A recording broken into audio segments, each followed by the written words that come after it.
گڑے میں ڈال دیا. یعنی تم کہتے میں نے زیادتی نہیں کی، اس نے میرے ساتھ زیادتی کیوں کی، میں اچھا تھا اس کے ساتھ، اس نے میرے ساتھ برا کیوں کیا. تو یہ سوچ انسان کو پریشانی کی طرف لے کر جاتی ہے، اس کو سکون کی طرف لے کر نہیں آتی. تو اگلی بات کرتے ہیں کہ اذا لم يكن صف الوداد طبيعة فلا خیر فی ود یجیء تکلفا. ایک حقیقت بیان کرتے ہیں اگلے شعر میں، کہتے ہیں کہ اگر طبیعت یعنی جو محبت ہے اس کے اندر ایک صفائی نہیں ہے، صف الودادی طبیعتاً، یعنی محبت کے اندر جب اگر ایک نیچرل فلو نہیں ہے، یعنی آپ کو اس میں بناوٹ کا سامنا کرنا پڑ رہا ہے، بناوٹ دکھانی پڑ رہی ہے، دوسرے کو اپنا آپ وہ دکھانا پڑ رہا ہے جو آپ نہیں ہیں، فلا خیر فی ود، تو اس محبت میں کوئی بھلائی نہیں ہے، یجیء تکلفا، کہ جس میں آپ کو دکھاوا کرنا پڑے، بناوٹ لانی پڑے، یعنی میں ایسا بن جاؤں کہ دوسرے کو پسند آ جاؤں. تو وہ یعنی آپ وہ اپنے آپ کو اس طرح کا بنانا چاہ رہے ہیں کہ دوسرے کے لینز میں آپ فٹ ہو جائیں. تو اگر محبت آپ کو تبدیل کر رہی ہے، کسی کی محبت پانے کے لیے آپ کو خود کو تبدیل ہونا پڑ رہا ہے، تو اس کا مطلب ہے کہ اس محبت میں کوئی خیر نہیں ہے.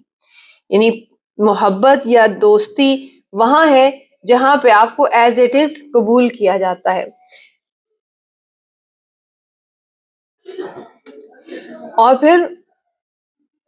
اگلی جو حقیقت وہ بیان کرتے ہیں، وَلَا خَيْرَ فِي خِلٍّ يَخُونُ خَلِيلَهُ وَيَلْقَاهُ مِن بَعْدِ الْمَوَدَّةِ بِالْجَفَا. وَلَا خَيْرَ فِي خِلٍّ، اس دوست کی دوستی میں بھی کوئی فائدہ نہیں، خیر نہیں، جو اپنے خلیل سے کیا کرتا ہے، یخون، خیانت کرتا ہے، وَيَلْقَاهُ مِن بَعْدِ الْمَوَدَّةِ بِالْجَفَا، اور ایک محبت کا معاملہ رکھنے کے بعد اس کے ساتھ کیا کرتا ہے، جفا کے ساتھ ملتا ہے، اس کے ساتھ ایسا معاملہ کرتا ہے جس کو تکلیف دینے والا ہوتا ہے. تو ایسے دوست کی دوستی کہ جو آپ کے ساتھ محبت کے معاملے کے باوجود ظلم کرے، زیادتی کرے، تو ایسے شخص سے دور رہنا چاہیے. اور پھر وہ شخص کیسا، وَيُنْكِرُ عَيْشًا قَدْ تَقَادَمَ عَهْدُهُ وَيُظْهِرُ سِرًّا كَانَ بِالْأَمْسِ قَدْ خَفَا. اور وہ زندگی کا بھی وہ شخص جو ہے، جو آپ کے ساتھ اخلاص کے ساتھ معاملہ نہیں کر رہا،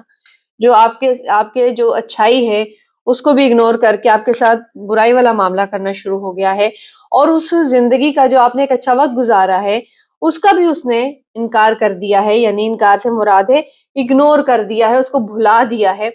اور جو ایک اچھا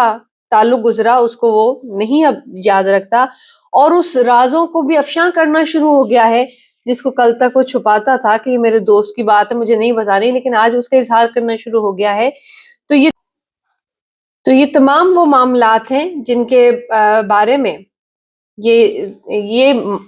یعنی امام شافعی جو ہیں وہ یہ کہنا چاہتے ہیں کہ یہ تمام وہ معاملات ہیں کہ اگر کسی شخص کے اندر یہ چیزیں آ جاتی ہیں تو ایسے شخص کی دوستی، ایسے شخص کی محبت، اس سے خود کو بچانے کی ضرورت ہے. اور پھر بچانا بھی کیوں ہے، کیونکہ اللہ تعالیٰ کا کیا ارشاد ہے کہ ایک چیز جو ہے جس کے لیے ہم تڑپ رہے ہوتے ہیں اور وہ ہمارے حق میں اچھی نہیں ہوتی تو اللہ تعالیٰ اس کو ہم سے دور کر دیتے ہیں.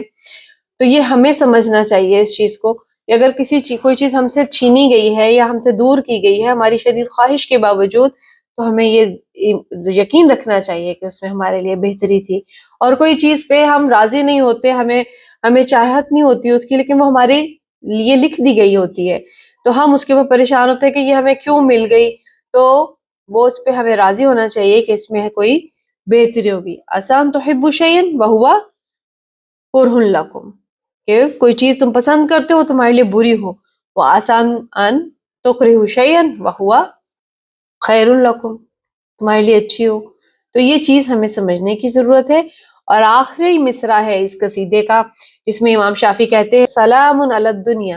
اذا لم یکن بها صدیق صدوق صادق الوعد منصفا، کہ اس دنیا پر سلام ہے، میری طرف سے اس دنیا کے اوپر کو میں سلام کرتا ہوں، یعنی میں چھوڑتا ہوں اسے. اذا لم یکن بها، جب اس میں نہ ہو، کون نہ ہو، صدیق صدوق صادق الوعد منصفا، صدیق دوست، صدوق بڑا سچا، صادق الوعد وعدے کا پکا، اور منصفہ، انصاف کرنے والا۔ اگر اس طرح کا شخص تمہارا دوست نہیں ہے، زندگی میں تمہارے پاس ایسا ساتھی نہیں ہے، اس دنیا کے اندر اس کا وجود ختم ہو گیا ایسے شخص کا کہ جو دوستی کو نبھانے والا ہو، تو کہا ایسی دنیا پر میری طرف سے سلام، ایسی دنیا کو میری طرف سے اللہ حافظ، مجھے اس دنیا میں رہنے کی کوئی خواہش نہیں ہے۔ تو یہ بڑے خوبصورت کلمات ہمارے مشہور امام شافعی جو ہیں ان کی طرف منسوب ہیں۔ یہ اشعار آپ کے سامنے میں نے رکھے، امید ہے اس میں جو بکھرے ہوئے موتی ہیں علم و حکمت کے وہ ضرور آپ سمجھے ہوں گے اور اس کو دوسروں تک بھی پہنچائیے۔ انشاءاللہ اگلی ویڈیو میں ملتے ہیں کسی اور موضوع کے ساتھ۔ السلام علیکم ورحمۃ اللہ وبرکاتہ۔